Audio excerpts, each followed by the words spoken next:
Hi there, I'm Kristin Vanderlip. I am so glad you're here, and I'm so grateful to have this opportunity to lead you through this video training. I am the author of Life Worth Living, a daily growth journal, and Living Life Well, a daily growth journal for kids. At the end of our session, I'm going to share some resources and exclusive bonuses just for you for watching today, so please make sure you stick around to get those. We'll be together for about 30 to 40 minutes, and when our time is done, I hope you'll walk away feeling encouraged and equipped with some new ideas and information that can help you come alive to your life and discover your life worth living right here, right now, even in the midst of this global pandemic that we're facing. Because no matter who you are or what is happening in your life, because of this pandemic, we are individually and collectively experiencing unexpected losses and changes to our daily lives. We are likely experiencing more stress, anxiety, and grief. And really, we are all just trying to navigate it the best we can. So I know life looks different now, and life may not look like you planned on it looking, and it might not be going how you wanted it to go. And that's okay. It's okay if it all just feels like a lot right now. It's okay if it feels hard. Sometimes it is a lot, and sometimes it's hard because it's hard. And this is why we're here together today. I want to speak hope and life into you right here in the midst of the struggles that you're facing. And lucky for you, I know hard and I know struggle. So let me begin by telling you a little bit about myself, especially if you're new around here. Not only am I a writer and an author, I'm a military spouse. My husband is active duty with the Army, and we've been together, married for about 13 years. You might say that I'm a veteran Army wife. Because of this, I am familiar with frequent separations and deployments and no-notice deployments, just frequent disruptions to our life, frequent moves, changes, unknowns, emotions, challenges, all of the things. I'm also a mom to 2 lovely boys, and I'm a bereaved mother. My husband and I lost our little girl about 10 years ago, and after losing her, I lost my father to cancer. So in the past decade, I've faced numerous types of losses, faced numerous types of unknowns and changes. And at times, I've really struggled, and I felt alone and isolated and discontent. And I'm guessing some of you might be feeling that today for your own life circumstances. In these moments and seasons, for me, finding life worth living was really hard. At times, it didn't even really feel like it was worth living. I wasn't sure how to live or what that could look like. And while I wanted to be alive in my life and have this purpose and have a vibrant, happy life, I just didn't know how, and I didn't think it was even possible at times. But in this video training today, I want to tell you how I learned to come alive to my life and how I discovered my life worth living, no matter what season I was in. And I want to share this with you because I want you to come alive and find your life worth living too. The 3 things I'm going to share with you today have come through hard-earned wisdom, and they have made their way into my daily life and both of my growth journals. So before we get started, I have a couple of disclaimers. First, I am not a licensed counselor or medical professional. Depending upon the nature of your struggles and feelings, I highly recommend considering seeking outside counsel from mentors or pastors or licensed therapists if needed. Secondly, this training is not some cheesy, let me teach you a magical solution to fix all your problems and be happy. Just be happy no matter what. No, a life worth living is different than that. A life worth living is discovering this life of yours in which you are able to find contentment and purpose and a deeply rooted sense of well-being in your soul. Next, the 3 things that I'm going to suggest we all take time to process each day should be done together and in order. And lastly, a practical tip here. I recommend you have some paper and a pen nearby so that as you watch, you can jot down any notes you want to take. And remember, because this is a video, you can hit pause and go back anytime you need. For each stage of this process that I'm going to lead you through, I highly recommend journaling as an avenue to help you do this. So after I finished covering the 3 areas to process, And before I share those resources and bonuses I mentioned, I'm going to show you how I walk through these 3 areas and process by sharing one of my journal pages with you. So you'll be able to see how I incorporate this process into my own life, and I'll give you a little sneak peek of one of my journal pages.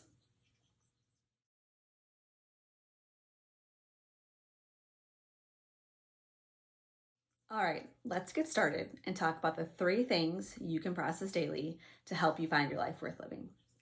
First, process the struggles. This might seem counterintuitive at first, especially for some of us, but the first thing we really do want to do is to acknowledge and give space to that which is hard in our life.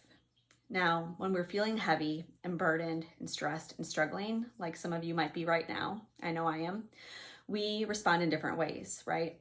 For some of us, we are highly aware of our struggles, so much so that we can't stop thinking about them. We end up ruminating on them and we feel stuck. For some of us, we swing the other way, and the idea of confronting or admitting or exploring our struggles frightens us, and we push the discomfort we feel away. We want to dismiss it or do whatever we can to avoid facing the fact that we're experiencing some hard things right now. And ultimately, even when we do this, we end up stuck. So this is the space where we process our struggles. And in this space, we want to be brave and honest and compassionate. And we need to take time to sit with ourselves and sit with the hard so that we have room to move through it and discover growth and freedom in our lives. There is a fantastic children's book that I often share about called What Do You Do with a Problem? And I'll show it to you real quick. My son just asked me to read this story to him before bed the other night. We just love it in our house. This book does an amazing job of showing what happens when we try to avoid our struggles or problems. They end up staying with us longer and getting bigger. But when we face them and get curious about them, they become opportunities for growth and overcoming and finding this life worth living that we long for. One of the other books that I highly recommend at this stage, which I left on the ground, so let me grab that, is called Try Softer by Andy Kolber. It's wonderful to help us process our struggles because it teaches us how to be gentle and compassionate towards ourselves, because this is key here. Please get rid of any shame attached to your struggles, because I know for a lot of us, we carry an inner critic and we carry shame, and we think things like, I shouldn't feel this way. There's something wrong with me because I feel this way or because this is my struggle. Do you have that inner critic? Shame is not helpful here. Compassion is. So I want to tell you 2 things. Know that you are not defined by or disqualified by the struggles you're experiencing. And second, please know that you can be brave and vulnerable and honest with yourself. Give yourself permission to feel and take time to process your struggles.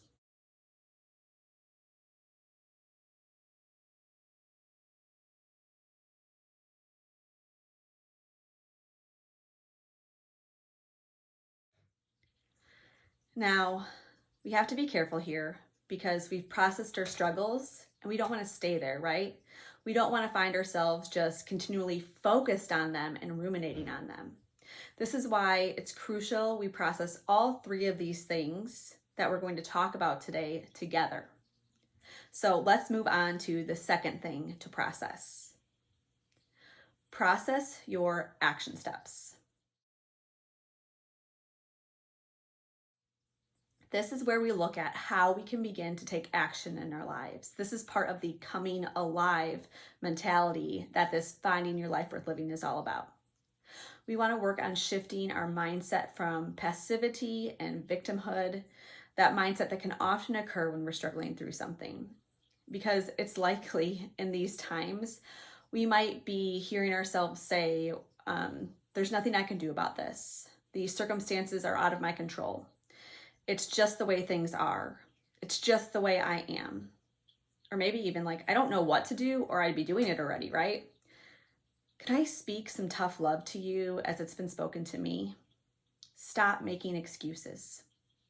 Look at what you do have control over and get creative to take action. In this stage of processing, I often think of the serenity prayer. It is a great prayer to pray to help us find discernment and peace when we need it. For those of you who are unfamiliar with the Serenity Prayer, let me read to you the most familiar portion. It says, "Dear God, grant me the serenity to accept the things I cannot change, courage to change the things I can, and the wisdom to know the difference."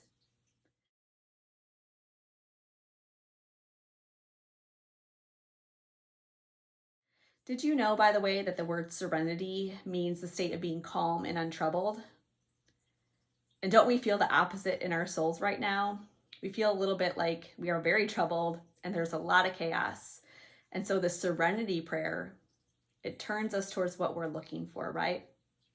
So when we look at the struggles that we've named, we're going to look to see what we can do about them in our life. We're going to think about our thoughts and actions and how we can make things better for ourselves and those who are around us, right?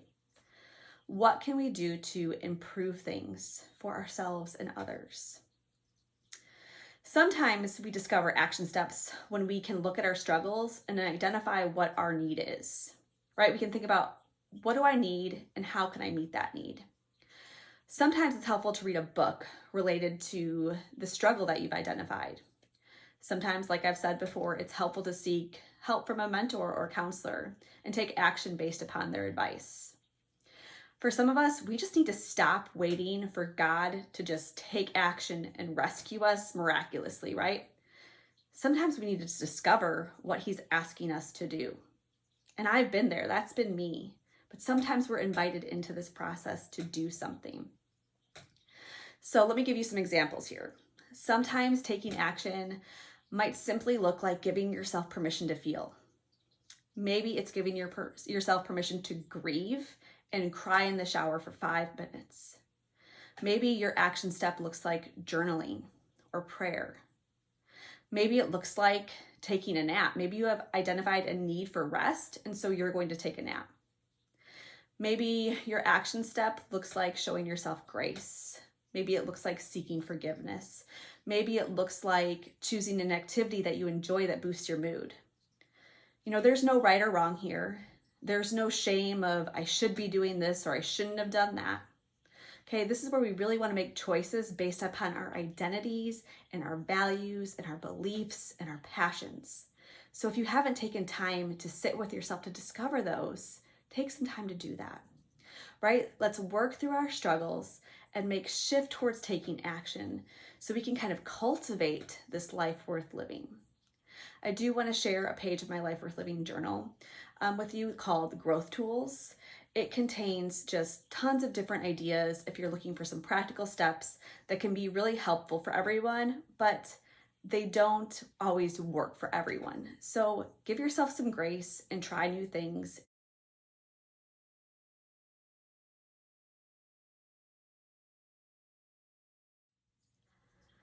All right, so we've spent some time talking about processing our struggles and thinking about our action steps and what we can do in the midst of them to find growth and overcoming. Now we're going to move on to the third and final thing that we can process each day to help us find our life worth living. So number 3, process the good. In this stage, we want to take time to notice and name the good we saw in our day. Because while much about our circumstances might be bad, right, there's also a lot of good around us if we stop and take the time to look for it. So each day, take time to think about the small joys present in your life. What caught your attention in wonder or delight? What brought a little smile to your heart today? Maybe it's the sunshine on your porch, a flower that bloomed in your yard, a text message from a friend, a passage from a book that really moved you. Maybe it's the smell of your coffee brewing in the morning. Think about those little things that just make you pause for a minute. Give yourself permission to feel good. Let me share some things with you that I would put on my good list. Spotting flowers on my walk, taking a bike ride with my family, and our big giant of a dog, Opie. Take time to note the good and make a good list each day.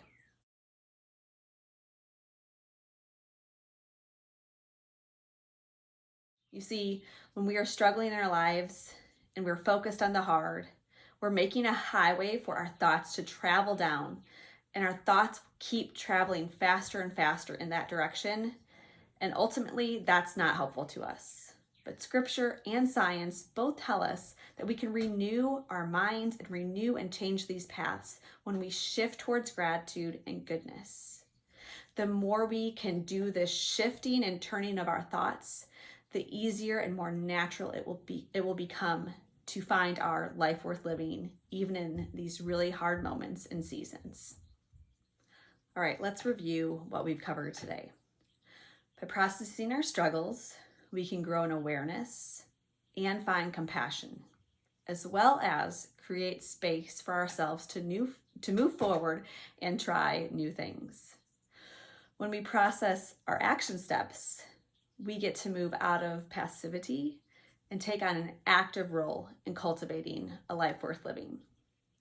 By processing the good in our lives and taking time to notice that, we move this highway of thought patterns that we've kind of created within ourselves that leads to complaint and negativity and discontentment and bitterness and just this instability in ourselves.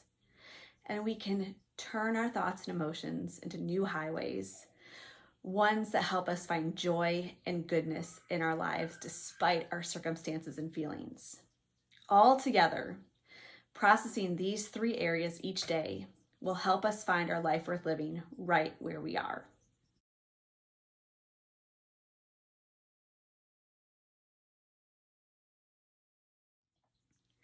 Now, like I've kind of alluded to already, one of the most helpful ways to process is to do it through journaling. Yes, journaling can be for you, even if you don't consider yourself a writer or journaler. Journaling actually happens to be a proven method to lower anxiety, improve sleep, and just overall improve the quality of your physical well-being, which in turn goes along with your mental and emotional well-being. So I've created my Life Worth Living journal, which is geared towards women, and I have a journal for kids. And both of these journals move you through these 3 stages of processing, and they also include additional pages to help you do this work. So I'm going to show you an example of how I have processed these 3 areas using one of my journal page templates. You can actually find this journal page template for free for yourself when you sign up using the form on my website, KristinVanderlip.com. Okay, so here is an example of the daily journal page that I might have filled out lately. Just an example and just a word for those of you who want to try to use this template. You'll notice that the 3 areas are worded a little bit differently. And then just one thing to set you free. Your page doesn't have to look like this, and you can write as little or as much as you want, depending on how you've processed and what you want to write. But here's an example of mine that I'll just go through really quickly. For an example of me processing my struggles, I might write that I am snapping at my family today. I'm going to name my feelings. I feel really irritable and crabby. I'm noticing it in my chest. I feel like I want to yell. I don't like how I'm acting. I don't want to continue to act this way. This is feeling really frustrating to me. So as I get that out on paper and I process that and I think about that, I'm going to then move to thinking about what can I do about it? How can I take action? How can I find growth and overcoming here? Well, first, I'm going to realize that I am an introvert and I need alone time to recharge. With everyone home 24/7 right now, I haven't had a single moment alone. So I'm going to decide to change that. I am going to wake up 1 hour before everybody else each day to have some hopefully guaranteed intentional time of solitude each day to get that time that I need. And to make sure I get that time, I'm going to set a bedtime reminder on my phone and an alarm to make sure that I get the sleep I need and that I can wake up on time. And you know what? To help me continue just to process, I'm going to breathe and I'm going to move through this and I'm going to take a walk. Now, when I look at my good list and the things that were good that I noticed in my day, maybe I'm going to write that the walk I took was so refreshing. And while I was on my walk, the neighbor smiled and said hi to me, and that just made me feel seen and just smile in the moment. I might write that my friend sent me a Voxer message that was just the right encouragement that I needed at the right time. And maybe it would be just seeing my boys play and laugh together. So that's just an example of how I can use my journal page in my own life that might help you think about how you can use it for yourself as well. Don't forget that that journal page template is available for free on my website. If you go to KristinVanderlip.com and scroll down and fill out the form below, you can get your copy. If you'd like some more help processing these areas and trying this out and finding your life worth living, I'd really like to invite you to join my private community called the Life Worth Living Community, where you can join together with other women just like myself and you, and we can do this all together. You can join that at KristinVanderlip.com/community. If you'd like to talk and work one-on-one with me, I also do offer one-on-one private coaching calls. I'd love to talk with you more about this process and these journals. You can do that at KristinVanderlip.com/coaching and sign up to work with me in that way.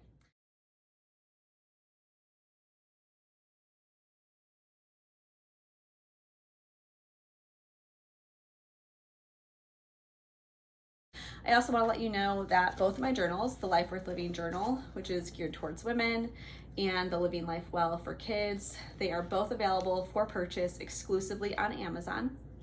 The Life Worth Living journal is available electronically through the shop on my website. You can download a full PDF copy of this journal and print it right from home to use it however you see fit, and you can use it digitally too on your tablet, which can be really fun if you have that. So that's available on my shop, that electronic version.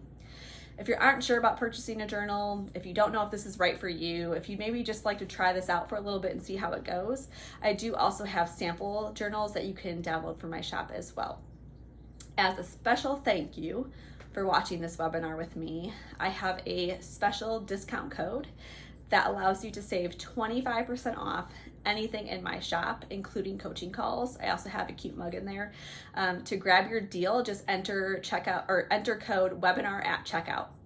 And lastly, I really do suggest you just gather information and resources and support to walk you through this journey. And so I have a list of resources available at KristinVanderlip.com/journal. Scroll down and see what books I recommend and see which one might be helpful for you.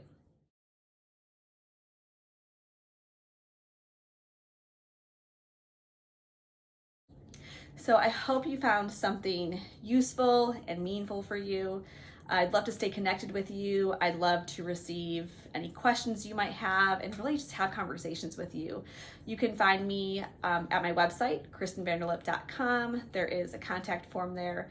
You can also find me on Instagram and over on Facebook right here. So I just invite you to stay connected, follow along with me, and take care. It is possible to find your life worth living and come alive again right where you are. Thanks.